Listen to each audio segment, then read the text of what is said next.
What is going on, all you amazing viewers to play later? How we doing today? Man, hopefully the summer heat isn't beating you down. Up here in the Pacific Northwest, we're having record highs, and I don't like that. I don't like that at all. I don't like laying down at night and feeling like you're cooking in your own bed, but still, that's something else. But as you know by that thumbnail and everything that's clicked on to get here today, we're going to talk about, here we go again, the Horus Heresy. Oh, this is going to be interesting. But you know how we have to do things? We've got to get the adulting out of the way before we can play. So first up is a word from our unofficial sponsor. So there I was, 23 years old, prime of my life. I woke up one morning, looked in the mirror, and my hair was thinning. It was all falling out. It wasn't until I discovered this one solution that changed everything. My first initial thought was, it's gotta be genetics, right? It's not my fault, this is genetic. Go and find out. I'm not the only one dealing with thinning hair and confidence issues. And it was nuts because we started to change everything in our routine. We started looking at what we were putting in our bodies, what we were eating, how much water we were intaking, and then we started working out and taking care of ourselves, but still something was missing. But also what we put on our body is drastically important to our skin and hair health. So we ditched all of those chemical filled products. We started using healthy, organic ingredients and took it upon myself to start creating these organic ingredient products to help people. I have a solution for you. Ditch all of those chemical filled products and grab something that's organic, natural, handmade, something that your family will thank you and your health will thank you. Make the switch today.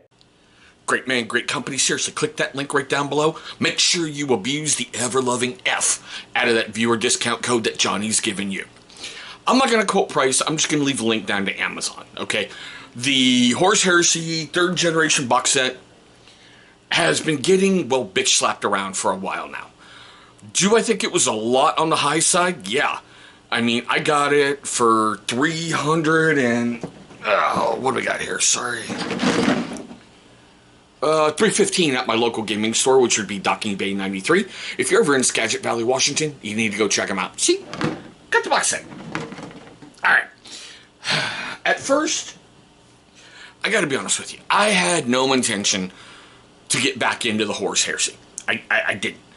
Matter of fact, during version 2, I got rid of all my Horus Heresy stuff for my Space Wolves. I didn't have the time, the attention to give it the love they needed. Alright?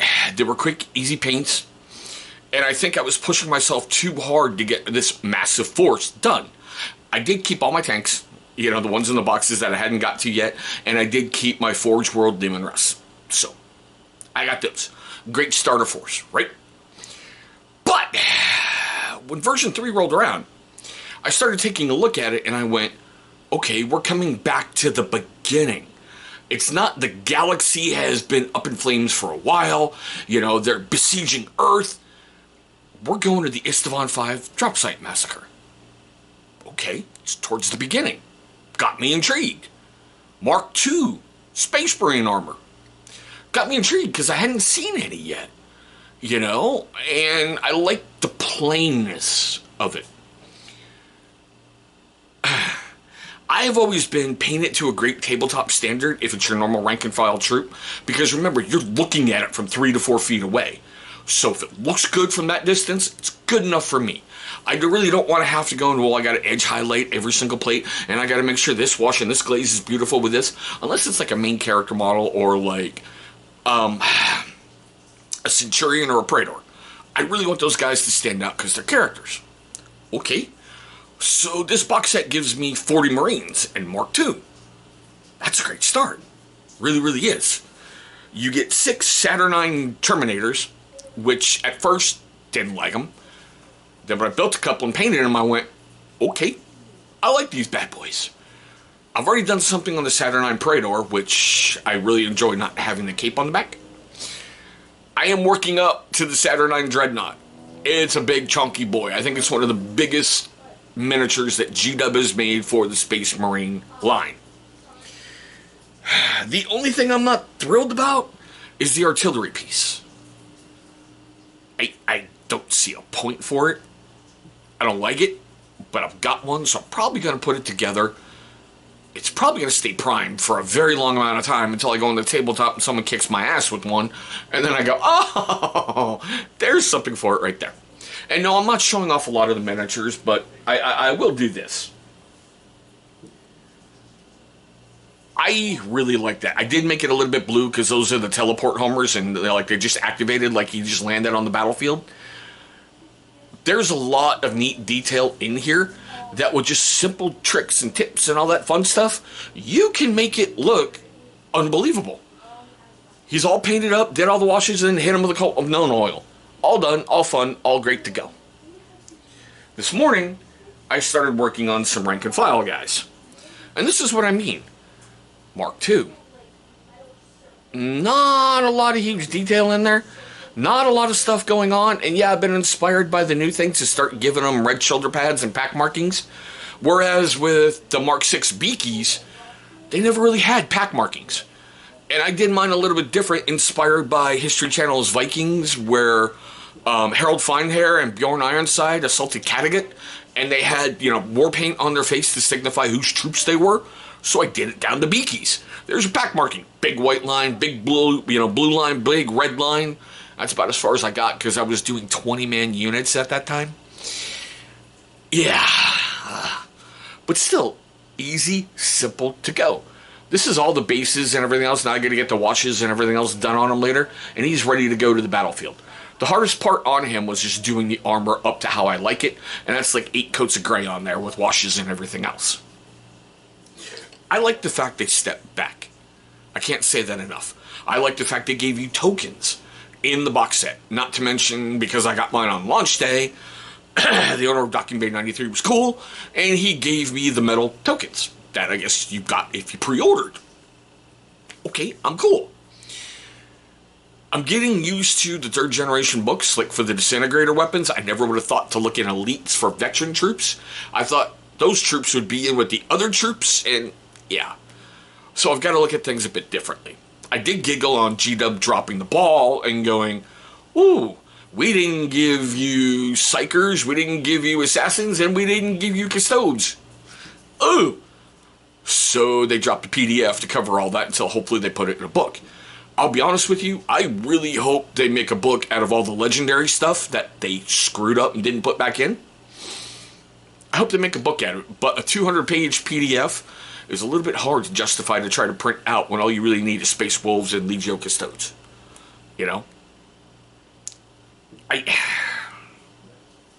I like it. I haven't really gotten any games under my belt yet because I'm still trying to paint other stuff before I get fully vested back into the Horus Heresy. If anything, it's a great painting experience for me, and I know it's going to sound really dumb. Basically dropping $320, I'm rounding up, just to paint some miniatures. Assemble and paint miniatures. One of them will probably never see the light of day. And I want to make sure I got the exact name for it.